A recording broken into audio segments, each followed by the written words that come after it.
এই ভাইয়া, তুমি নাকি আমাদের ক্যাম্পাসে যাচ্ছ? খাওয়ার টেবিলে বসতেই আদ্রিতা প্রশ্ন ছুড়ে দিল। রিফাত বাবার মুখখানা দেখে নিল একবার, বেশ গম্ভীর, মানে রিফাতের কপালে আজ খাওয়া না লেকচার জুটবে। সে মাথা দুলায়। হ্যাঁ, তোদের ক্যাম্পাসে যাব ঠিক আছে, তবে তোদের ডিপার্টমেন্টে নয়। আইবি থেকে নিমন্ত্রণ পেয়েছি নতুনদের বড় অনুষ্ঠানের জন্য। কেন বলতো? আদ্রিতার মুখ শুকিয়ে গেছে, সে পাংশু মুখে বলল, ও, আমি তো আরও ক্লাসে তোমার গল্প করলাম যে তুমি ক্যাম্পাসে যাচ্ছ। সবাই খুব এক্সাইটেড ছিল তোমাকে দেখবে এই আশায়। ওরা তো বিশ্বাসই করতে চায় না তুমি আমার কাজিন ব্রাদার। রিফাত জবাব দিল না। ওর হয়ে জবাব দিল ওর বাবা গোলাম রসুল। তুমি শিওর না হয়ে বন্ধুদের কাছে গল্প করেছো কেন দিদি?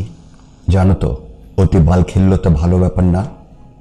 সরি চাচ্চু, আমি বুঝতে পারিনি আসলে। আদ্রিতা মুখ কালো করে খাবার খেতে মনোযোগ দেয়। রিফাত মুখ নিচু করে হাসছিল। তা তোমার এইসব ভিডিও বানানো কতদিন চলবে?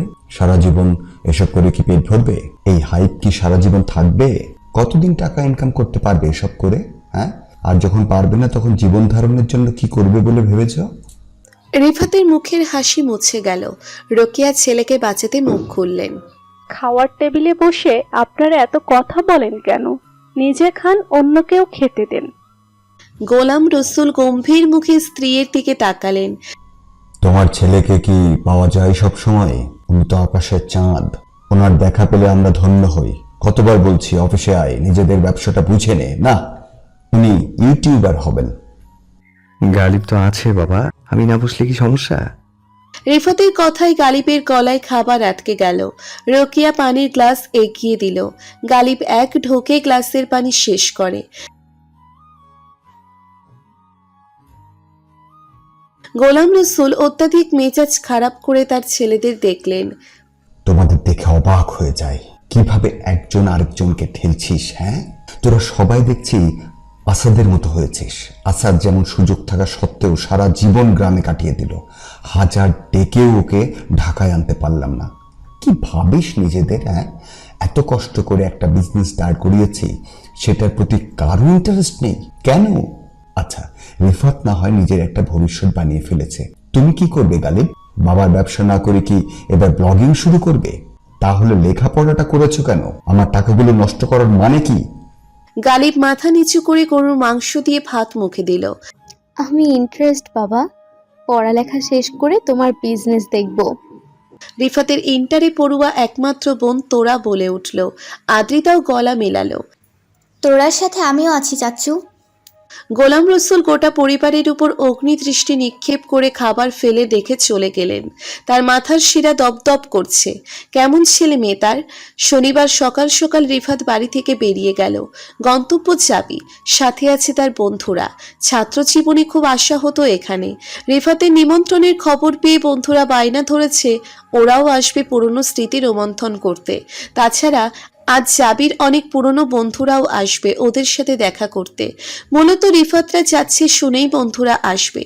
সারাদিন আড্ডা দেবে সদ্য ক্যাম্পাস ছেড়ে যাওয়া বন্ধুরা সবাই। সেই উদ্দেশ্য নিয়েই আজকের যাত্রা।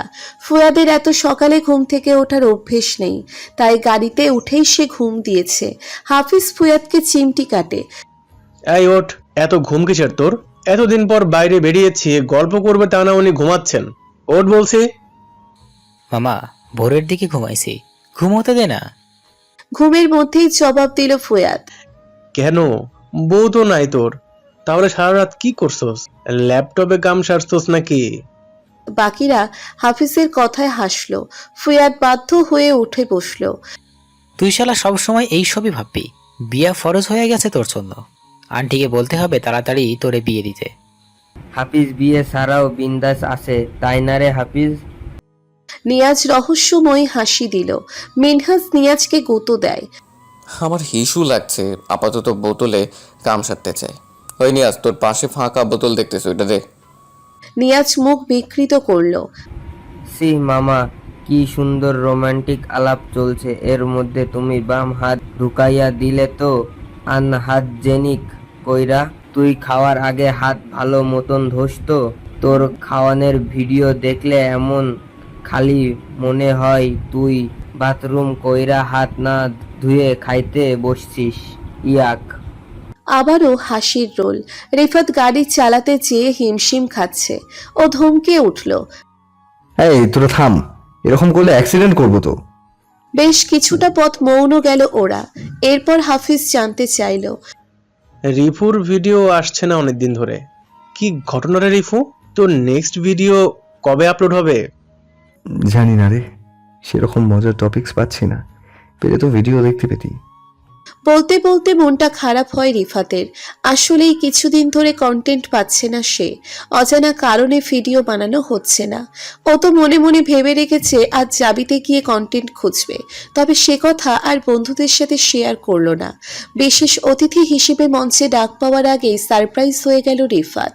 শোভা শেখ নামে যে মেয়েটা তসলিমা নাসরিনের এমন ভেঙে চুরে কেউ ভালোবাসেনি আগে। আবৃত্তি করলেন তাকে অবিকল মেঘার মতো লাগে রিফাতের কাছে। আশ্চর্য বিস্ময় দিয়ে শোভাকে দেখে রিফাত। আবৃত্তি শেষে তুমুল করতালির মধ্য দিয়ে মঞ্চ থেকে নেমে শোভা যখন নিজের জায়গায় যাচ্ছে, নিজের অজান্তেই রিফাত ডাকলো ওকে। Megha, is that you? Megha থামে, তাকায়, অবাক হয়। সামনে পথ রোধ করে দাঁড়িয়ে থাকা রিফাতকে দেখে ওর মুখটা ক্রমশ ফ্যাকাশে রক্তশূন্য হয়ে যাচ্ছে। রিফাত বিস্ময় নিয়েই হাত বাড়িয়ে দিয়েছে। What a surprise! আপনাকে এখানে আশা করিনি। শোভা দ্বিধান্বিত হয়ে রিফাতের বাড়ানো হাতের দিকে তাকিয়ে থাকে। ভাবে এমন কোনো ইনসিডেন্স না হলেও পারতো তার সাথে। রিফাতের মনটা বিক্ষিপ্ত হয়ে আছে। অকারণে মেজাজ খারাপ হয়ে যাচ্ছে তার। সেদিন মেঘার এমন আচরণ মন থেকে মেনে নিতে পারছে না কিছুতেই। এমন কেন করলো মেয়েটা? হাত না মিলিয়ে ত্রস্ত পায়ে চপল হরিণীর মতো পালিয়ে গেল, যেন তার সম্মুখে কোনো বাঘ দাঁড়িয়ে রয়েছে। নিজেকে কেমন যেন অনাহুত আগন্তুক লাগছিল। সত্যি বলতে এই প্রথম এমন ঘটনার শিকার হলো। তাছাড়া নিজে যেচে পড়ে কোনো মেয়ের সাথে কথা বলতে চেয়েছে, আর সেই মেয়েটা কিনা তাকে না দেখার ভান করেছে। মেয়েটার আচরণ রীতিনীতি অপমানজনক লাগছে তার কাছে। মেয়েটা হয়তো কোনো কারণে ওর সাথে আলাপ বাড়াতে চাইছে না, কিন্তু রিফাত নিজের মধ্যে জেদ টের পাচ্ছে। কেন এমন অভদ্রতা দেখালো মেয়েটা? প্রথম দিন আলাপ করে বেশ সুবোধ বালিকা মনে হচ্ছিল, অথচ জানা গেল সে তার নাম ধাম সবই মিছে বলেছে। তারপর দেখা হলে না চেনার ভান করেছে, মানে পুরোই কেস খাওয়া অবস্থা। সেদিন মেঘার পিছু পিছু বেরিয়ে আসতে যেয়ে টের পেল স্টেজে ওকে ডাকছে। ফলে বাধ্য হয়ে মেঘার ভাবনা বাদ দিতে হয়েছিল তাকে। পরে খোঁজ করার কথা মনে এলেও বন্ধুরা জানতে পারলে অকারণ কৌতূহলে চাপে পড়তে পারে ভেবে বাদ দিয়েছিল। কিন্তু গত 3 দিনে ঘুরে ফিরে মেঘার কথাই মাথায় আসছে, কিছুতেই বাদ দিতে পারছে না। কেন যেন মেঘার উপেক্ষা মেনে নিতে কষ্ট হচ্ছে। ভিডিও তৈরিতে মন নেই, এমনকি খাওয়া দাওয়া অনিয়মিত হয়ে গেছে। বারবার মনে হচ্ছে মেঘার মুখোমুখি হয়ে কৈফিয়ত চাই। কেন এমন করলো? অস্থির পায়চারি করে সারাদিন। চাইলে কানিসের কাছ থেকে মেঘার বিষয়ে জানতে চাইতে পারো, কিন্তু সেটা মনে হয় না কোনো ভালো আইডিয়া। কানিজ মেয়েটা ভীষণ তেরা, মুখের ভাষা যাচ্ছে তাই। মেঘার কথা জানতে চাইলো, কে বুঝতে কি বুঝবে এই ভয়ে সে বুদ্ধি বাদ দিল। বাকি থাকে মেঘার ক্যাম্পাসে যাওয়া। আচ্ছা, রিফাত দেখা করতে গেলে কি মেয়েটা ওকে খুব গায়ে পড়া ভাববে? এমনিতে পজিটিভ ছেলে রিফাত, সহজে রেগে যায় না, অথচ এখন অকারণে রেগে যাচ্ছে। তোরার সাথে রাগ দেখিয়ে ফেলছে, মায়ের সাথে গম্ভীর হয়ে থাকছে। রিফাত বুঝতে পারছে মেঘার উদাসীনতায় ওর পৌরুষে আঘাত লেগেছে, ঠিক যেন নেওয়া যাচ্ছে না। মেঘার এমন ব্যবহারের কারণ কি সেটা না জানা পর্যন্ত স্বস্তি পাবে না। তাই ঠিক করেছে ও একাই জাবিতে আসবে, মেঘার সাথে কথা বলতে। তাতে যদি ওকে বেহায়া বা গায়ে পড়া ভাবে ক্ষতি নেই। মেঘার খোঁজ বের করতে খুব বেশি কষ্ট করতে হলো না রিফাতকে। ওর মতো ইউটিউব সেলিব্রিটিকে সহায়তা করতে সকলেই রাজি। একজনকে ডেকে বলতেই সে মেঘাকে ডেকে দিল। মেঘা আসার ফাঁকে রিফাত লুকিং গ্লাসে নিজেকে দেখে নেয়। সিল্কি চুলগুলো ব্যাকব্রাশ করে শার্টটা আরেকবার প্যান্টের মধ্যে গুছিয়ে নিল। সবচেয়ে পছন্দের কালারের শার্ট পরে এসেছে আজ। ওশান ব্লু কালারের শার্টের সাথে ডেনিম চমৎকার মানিয়েছে। পায়ে নিকের স্নিকারটা প্যান্টে মুছে পরিষ্কার করে নিল। এমনিতেই উজ্জ্বল ফর্সা রিফাত, ব্লু কালারের কল্যাণে আজ আরো ফর্সা লাগছে। নিজের উপর সন্তুষ্ট হলো রিফাত, এর চাইতে ভালো দেখার কোনো প্রয়োজন নেই। আপনি কি আমার খোঁজ করেছেন? গলা শুনে রিফাত ঘুরে দাঁড়াতেই চমকে উঠল মেঘা। আপনাদের গলা দিয়ে স্বর বেরিয়ে এলো। আপনি? হ্যাঁ আমি। এখন দয়া করে পালিয়ে যাবেন না সেদিনের মতো। নিজেকে সামলে নিয়ে যথাসম্ভব শান্ত হয়ে রিফাতকে দেখল মেঘা ওরফে শোভা। কেন এসছেন? কিছু জানতে। আশা করি উত্তর দিতে আপত্তি নেই আপনার। সেটা নির্ভর করছে আপনার প্রশ্নের ধরনের উপর। চমৎকৃত হলো রিফাত। আজ মেয়েটা বেশ চটাং চটাং কথা বলছে দেখা যায়। রিফাত মন দিয়ে মেঘা ওরফে শোভাকে দেখল। ও ঠিক বুঝতে পারছে না মেয়েটা ওর সাথে এমন কঠোর আচরণ কেন করছে। সেদিন কোনো অশুভ আচরণ করেছে বলে তো মনে পড়ে না। আগে বলুন কি নামে ডাকবো আপনাকে, মেঘা নাকি শোভা? শোভা জবাব দিল না। রিফাত বলল, আপনি মিথ্যে বলেছেন আমাকে। কেন? ভ্রু কুচকে গেল শোভার। রিফাতের দিকে তাকিয়ে জানতে চাইল, মিথ্যা? কোনটা মিথ্যা? আপনি সুকন্যা গার্লস হোস্টেলে থাকেন, এটা মিথ্যে না? নিজের নামটাও বানিয়ে বলেছেন। মেঘা চোখ বড় বড় করে তাকিয়েছে। আমার খোঁজ নিতে এরই মধ্যে আপনি হোস্টেলে গিয়েছিলেন? রিফাত মাথা দোলায়। মেঘা হাসল। কেন মিথ্যে বলেছি বুঝতে পারছেন তো? এই যে আমার খোঁজ নিতে হোস্টেল অবধি চলে গেছেন, যদি বাড়ির ঠিকানা দিতাম তাহলে বাড়ি চলে যেতেন না? আমার পরিবারের লোকেরা তখন কি ভাবতো বলুন? কেউ কি বিশ্বাস করতো যে আপনার সাথে আমার একদিনের আলাপ? কোনো দিনও না। এই পৃথিবীতে সত্য বলা আর মানুষকে বিশ্বাস করার মতো বোকামি আর দ্বিতীয়টি নেই। রিফাত চুপ করে রইল। দেখুন, আমার ভিডিও ভাইরাল হওয়ার পর কি পরিমাণ হ্যারাসমেন্টের শিকার হয়েছি সেটা কাউকে বলে বোঝানো সম্ভব না। না পরিবার না সমাজ, কোথাও আমার কোনো সে নেই। মুখ লুকিয়ে চলতে হয়েছে বহুদিন। আমি ভুলেই গেছি আমি একজন মানুষ, আমার কোনো অনুভূতি আছে। এই যে এখনো যদি কেউ আমাকে চিনে ফেলে খুব একটা ভালো নজরে দেখবে না। সবার মনে হয় আমি ছেলে পটিয়ে পকেট হাতিয়ে নেয়ার মেয়ে হিসেবে থেকে যাব। আর ছেলেরা চিনলে ঠিক আপনার মতো রিয়েক্ট করে, ভাববে যেহেতু আমি ভাইরাল গার্ল সেহেতু আমি খুব সস্তা, যা খুশি করা যায় আমার সাথে। মেঘা থামতেই রিফাত প্রতিবাদ করে, আপনি আমাকে ভুল বুঝছেন। আমার মোটেও সেরকম কোনো ইন্টেনশন নেই। আমার জাস্ট কিউরিয়াসিটি হয়েছে আপনাকে নিয়ে। সত্যি বলতে আপনার ভিডিও আমি দেখেছিলাম 2.5 বছর আগে। তখনও দেখে আমার এটাই মনে হয়েছিল যে যা ঘটেছে আপনি কোনোভাবেই সেটার সাথে রিলেট করেন না। সামহাও আপনি ভিকটিম বনে গেছেন। সেদিন কথা বলার পরেও সেটাই মনে হয়েছে। তাই বলতে পারেন ক্যামেরার পেছনে সত্যিটা কি সেই ঘটনা জানার জন্যই আপনার সাথে আলাপ করা। আমার সত্যি অন্য কোনো ইন্টেনশন নেই, কখনোই ছিল না। রিফাত সত্যি কথাই বলল। মেঘা ঠোঁট টিপে কিছু ভাবল। ধরুন যা দেখেছেন সেটাই সত্যি, তাহলে তো আর কিছু জানার নেই, তাই না? কিছুক্ষণ চুপ থেকে আবার মুখ খোলে মেঘা। আর ক্যামেরার পেছনের ঘটনা জেনেই বা কি করবেন? কিছু কি পাল্টে যাবে? আমি বা আমার পরিবার যে হেনস্থার শিকার হয়েছে তাকে মুছে ফেলা যাবে? যে সম্মানহানি হয়েছে সেটা ফেরত আসবে? কিছু হবে না। উল্টো এখন এসব নিয়ে ঘাটাঘাটি করলে আমার গায়ে নতুন করে কাদা ছিটবে। যারা এই ঘটনা ভুলে গেছে তাদের নতুন করে মনে হবে, আমাকে লোকে নতুন করে চিনবে। আবারও সেই আলোচনা সমালোচনা হবে আমাকে নিয়ে, বাকি কারোর কিছু হবে না। আমি আবারও সেই একই ট্রমার মধ্যে দিয়ে যেতে চাই না। প্লিজ এত উপকারী চিন্তা করবেন না। মেঘা হাত জোর করে অনুরোধ করল। রিফাত হাসল। তার মানে সত্যি আপনি ভিকটিম ছিলেন? মেঘা থমকে গেল। নিশ্চুপ থেকে রিফাতকে দেখছে। রিফাতের কথার জালে জড়িয়ে গেছে দেখে মেজাজ খারাপ হচ্ছে। সে কি সারা জীবন বোকা রানী থেকে যাবে নাকি? উল্টে ঘুরে হাঁটা ধরল মেঘা। দৌড়ে ওর পিছু নিল রিফাত। আবারও পালাচ্ছেন? সমস্যা কি আপনার? কথা শেষ না করে হাঁটা ধরলেন কেন? আপনি প্লিজ চলে যান, কথা বলতে চাই না আপনার সাথে। কেন? আপনার সত্যি জেনে যেতে পারি এই ভয়ে? রিফাতের কথার মেঘা হাঁটা থামায়। রাগত দৃষ্টি নিয়ে রিফাতের দিকে তাকালো। তারপর আবার হাঁটতে শুরু করলো। যা ভাবেন তাই, কিছু বলার নেই আমার। রিফাত দৌড়ে মেঘার সামনে দাঁড়িয়ে গেল। যদি কথা না বলেন তাহলে কি করব জানেন? নতুন করে আপনাকে ভাইরাল করব। আপনি কি তাই চান? আপনার পরিবারের লোকজন নিশ্চয়ই এটা ভালোভাবে নেবে না। মেঘা স্থফির হয়ে দাঁড়ায়। অসহায় দৃষ্টি হেনে বলল, কি চান বলুন তো? পিছনে পড়ে আছেন কেন? সত্যিটা জানতে চাই। আসলে কি ঘটেছিল আপনার সাথে? এর ফলে কি পরিবর্তন এসেছে আপনার জীবনে? এত আগ্রহের কারণটা কি? আমার ঘটনা নিয়ে আপনি কন্টেন্ট তৈরি করবেন তাই না? এই আক্রমণের জন্য প্রস্তুত ছিল না রিফাত। মেঘা ঠোঁটের কোণে তাচ্ছিল্যের হাসি দেয়। এমন আচরণ আশা করিনি আপনার কাছে। অন্তত আপনাকে বাকিদের থেকে আলাদা মনে হচ্ছিল। সে আপনিও দেখা যাচ্ছে বাকিদের মতো। আসলে কি জানেন, পৃথিবীটা এমন হয়ে গেছে, সবাই নিজের বাইরে আর কিছু। শেষ করতে পারে না মেঘা ওরফে শোভা। রিফাত ওর মুখ আটকে ধরল। সব সময় নিজের মতো ভেবে নিয়ে আপনার মানসিক সমস্যা দেখা যাচ্ছে, তবে আপনার ভাবনায় বাধা দেব না। সে আপনি যা খুশি ভাবতে পারেন। এটা একটা ব্যাপার কি জানেন, আপনার সাথে যদি অন্যায় হয়ে থাকে তাহলে তার প্রতিবাদ করা উচিত। ওই যে বলে না, অন্যায় যে করে আর যে সহে দুজনই সমান অপরাধী। আপনি অন্যায় না করে অপরাধী হয়ে বেঁচে আছেন, এটা তো উচিত না। কি করব তাহলে? জনে জনে বলে বেড়াবো যে এই কাজ আমি করিনি?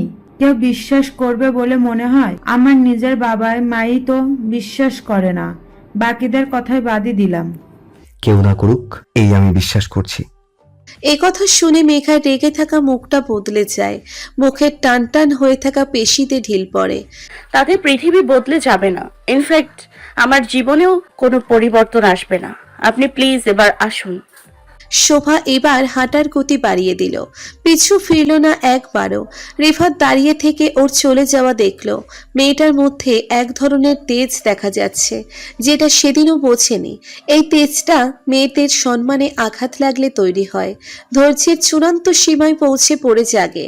এই মেয়েটা অনেক দিন ধরে ব্লেমিং এর শিকার হয়ে অত্যাচারিত হয়েছে, এখন হয়তো আর সহ্য করতে পারছে না, যার ফলে নিজের উপর মিথ্যে আর অবিশ্বাসের খোলস মুড়ে দিয়েছে। এই ভাবনাটাই ওকে শোভার প্রতি দুর্বল করে তুলছে। রিফাত ভাবছে এই মেয়েটাকে কোনোভাবে সাহায্য করতে হবে, ওর জীবনের প্রকৃত সত্যিটা সকলের সামনে আনতে হবে, আর এই কাজটা ওকেই করতে হবে। যে করেই হোক কাজটা ও করবে। সকাল সকাল কানিজের ফোন পেয়ে বেশ অবাক হলো শোভা। খুব জরুরি না হলে কানিজ তাকে বিরক্ত করে না। কিছু কি হয়েছে? কানিজের মুখ ভীষণ পাতলা, কোনো বিষয় মন মতো না হলেই বিশ্রী ভাষায় কথা শোনায়, তাই পারতপক্ষে ওকে কেউ ঘাটায় না। শোভা ভয়ে ভয়ে ফোন তোলে। হ্যালো কাজিন আপু, কেমন আছো? তোর কি হয়েছে? সবাই ঠিক আছিস তো? ঠিকই তো আছি আপু, আমার কি হবে? সেদিন রিফাত আমাকে নক দিল কেন? আমি তো মনে কর আসমান থেকে পড়ার অবস্থা। সামনাসামনি দেখা হলেও এই ছেলে আমার সাথে জীবনেও কথা বলে নাই। ইনফ্যাক্ট ওরা সবাই আমাকে খারাপ মেয়ে জানে, দূর থেকে আমাকে নিয়ে গসিপ করে। ওরা নিজেদের ইন্টেলেকচুয়াল আর আমাকে কাপড় বেচনেওয়ালি বলে। সেই ছেলেই কিনা নিজে থেকে আমাকে নক দিছে, ভাবতে পারিস? শোভা নিশ্চুপ হয়ে রইল। ভিতরে ভিতরে ঘামছে সে। কানিজ গলা নিচু করলো। তোর কথা জানতে চাই শোভা, কি ঘটনা বলতো? আমি জানি না আপা, সত্যি জানি না। সেদিন অনুষ্ঠানে নিজে যেচে আলাপ করতে এলো, গাড়িতে লিফট দিল, এই পর্যন্তই। ভার্সিটিতে দেখা হওয়ার ঘটনা চেপে গেল শোভা। কেন চেপে গেল নিজেও বুঝল না। কানিজ দীর্ঘশ্বাস ফেলে। শোন শোভা, রিফাতের বাপের বেশ টাকা পয়সা আছে, সামাজিকভাবে অবস্থাপন্ন ওরা। এই ছেলে হয়তো শখের বশে ইউটিউবিং করে। এদের থেকে দূরে থাকিস বোন আমার, ওদের সাথে আমাদের যায় না। এরা হয়তো 2-4 দিন তোর সাথে ঘুরবে বেড়াবে, সবার কাছে জাস্ট ফ্রেন্ড বলে পরিচয় করিয়ে দেবে, আর আড়ালে লুতুপুতু করতে চাইবে। কিন্তু সময় হলে ঠিকই বাপের পছন্দ বিয়ে করবে। কাজেই সাবধান, তোর জীবনে কেচ্ছা যা হওয়ার একবার হয়ে গেছে, আবার এমন কিছু হোক তা মোটেও চাই না। সেটা তোর বা তোর পরিবার কারো জন্যই ভালো হবে না। এরপর কিছু হলে তোর বাবা সহ্য করতে পারবে না শোভা। শোভার নিঃশ্বাস বন্ধ হয়ে আসে, চোখের কোণে জলের আভা। এবারও তাকেই শুনতে হচ্ছে, অথচ কিছুই করেনি সে। শোভা অসহায় কণ্ঠে আকুতি জানায়। আপু আমি সত্যি জানি না সে কেন তোমাকে ফোন দিয়েছে, বিশ্বাস করো তার সাথে আর কোনো যোগাযোগ নেই আমার। ইথারে কানিজের হাসির শব্দ ভেসে আসে। দূর পাগলি, আমি কি তোকে অবিশ্বাস করছি? শুধু সাবধান করছি যাতে ভবিষ্যতে এমন কোনো ঘটনা না ঘটে, যাতে আবারও পস্তাতে হয়। বুঝতে পেরেছিস? রিফাতকে যা বলার আমি বলে দিয়েছি, তুই ভাবিস না। আচ্ছা রাখছি, তবে ভালো থাকিস। আচ্ছা আপু। বলতে বলতে মাথা তুলাই শোভা। প্রচন্ড রাগ লাগছে তার। এই রিফারটা কি শুরু করেছে? ওর পিছে লেগে আছে কেন এমন করে? তার প্রতি এত ইন্টারেস্ট কেন? কি চায় সে? আসুক, এরপর এমন অপমান করবে যে জীবনেও আর কোনো মেয়ের দিকে তাকাবে না।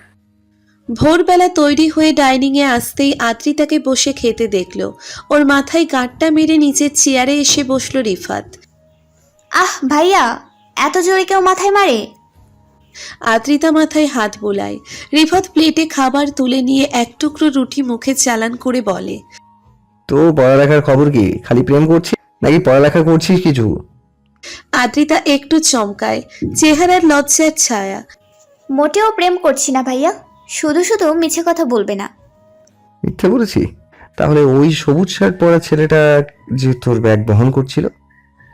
আদ্রিতা কাশলো। তোরা চোখ বড় বড় করে আদ্রিতাকে দেখলো। দিতি আপু, তুমি তো দেখি ছুপা রুস্তম। একই রুমে থেকে আমি কিছুই টের পেলাম না কেন? রিফাত হাসলো। তুই তো চোখেই দেখতে পাস না, ওর প্রেম দেখবি কিভাবে? কে বলেছে দেখতে পাই না? আমি তাহলে পড়ালেখা করেছি কি করে? তোরার সহজ সরল উত্তর শুনে আদ্রিতা আর রিফাত দুজনেই হাসলো। সে তো চশমা দিয়ে পড়িস, চশমা ছাড়া কিছু দেখিস? না, তা দেখি না অবশ্য। রিফাত উঠে দাঁড়ায়। আমার খাওয়া শেষ, আমি উঠলাম। এই দিদি, ইউনি যাবি তো? চল আমিও যাব। হ্যাঁ যাব, কিন্তু তুমি আজ কেন যাবে? কাজ আছে একটা, গেলে চল, আমি গাড়ি বের করছি। দিতি তাড়াতাড়ি খাওয়া শেষ করে রিফাতের পিছনে ছুটল। প্রায় দিন রিফাতকে চোখে পড়ে শোভার। এসে দূরে দাঁড়িয়ে থাকে চুপচাপ, ক্যামেরা নিয়ে ভিডিও করার ভাব ধরে। মাঝে মাঝে ক্যামেরার সামনে কথা বলে। শোভা জানে এই সবই রিফাতের বাহানা, তাই ওকে দেখলেই শোভা দ্রুত হেঁটে প্রস্থান করে, কথা বলার সুযোগ দেয় না কোনো। কিন্তু আজ দেখেই এগিয়ে এলো। রিফাত বেশ অবাক হলো ওকে আসতে দেখে। শোভা সোজা এসে রিফাতের সামনে দাঁড়িয়ে চোখে চোখ রেখে জানতে চাইল, কি সমস্যা আপনার? রিফাত ভেবা চেকা খায়। আমি আবার কি করলাম? কি করেছেন জানেন না? আমাকে কি বোকা মনে হয়? রিফাত দাঁত বের করে হাসলো। না, খুব চালাক আপনি।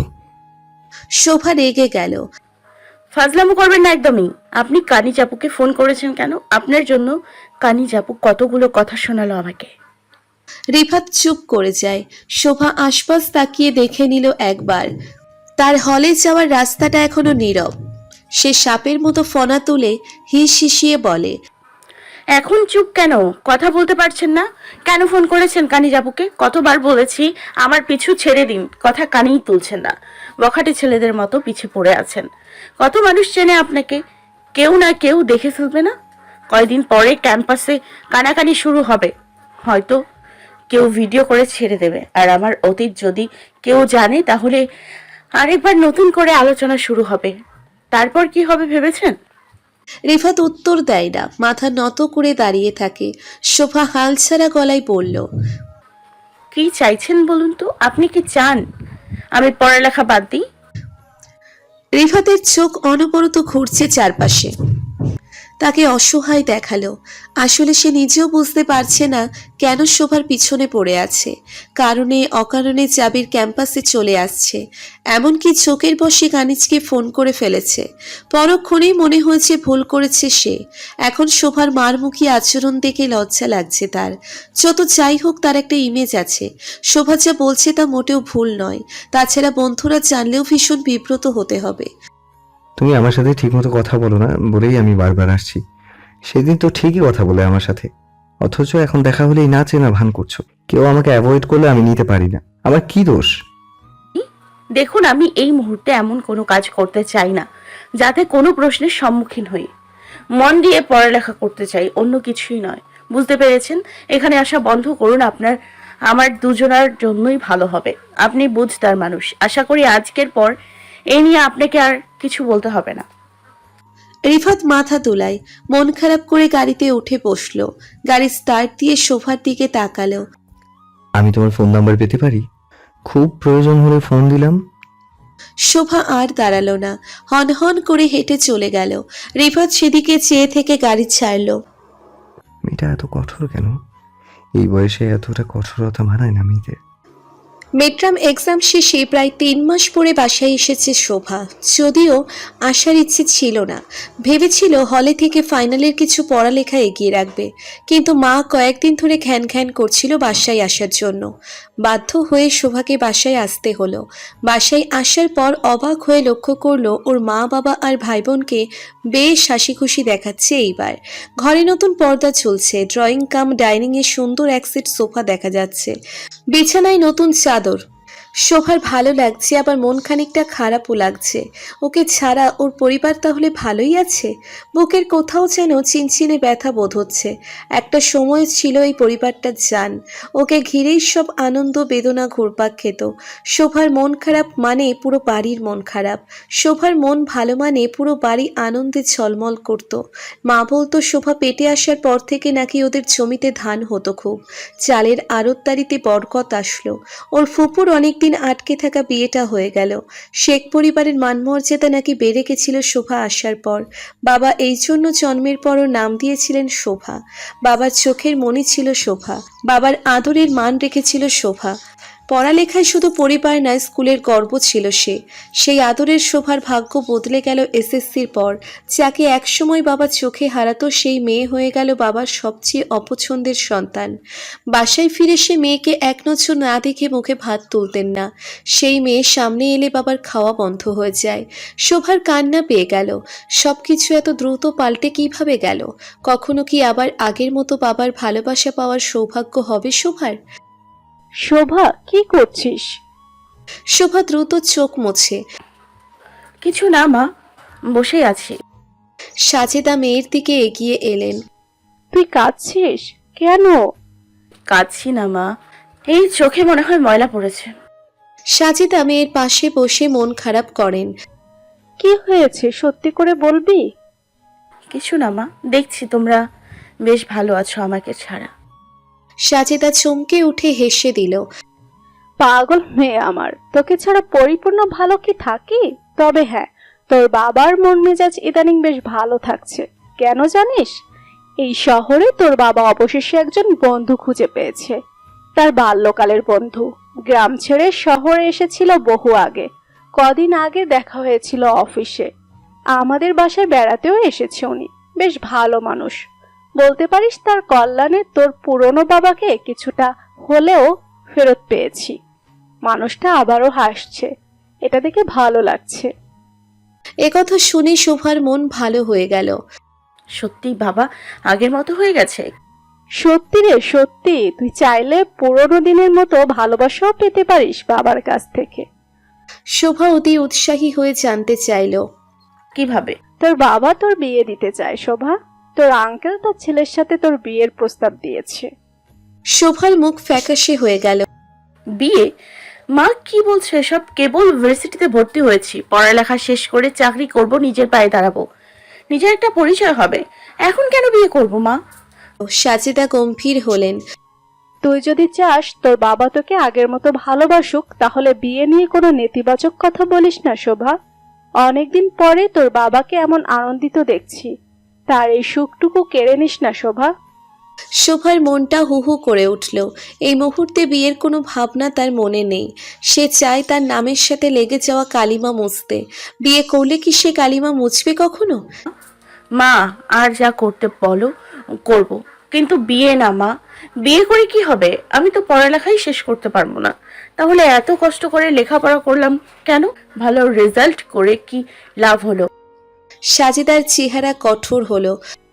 তুই যা করেছিস তা কি কম হয়েছে শোভা? এক জীবনে আর কত কাহিনী করবি? বিয়ে করলে পড়ালেখা হবে না কেন? তোর বাবাকে কি এতটাই উদাসীন মনে হয়? তুই যাতে পড়ালেখা করতে পারিস সে কথা সে বলে নিয়েছে।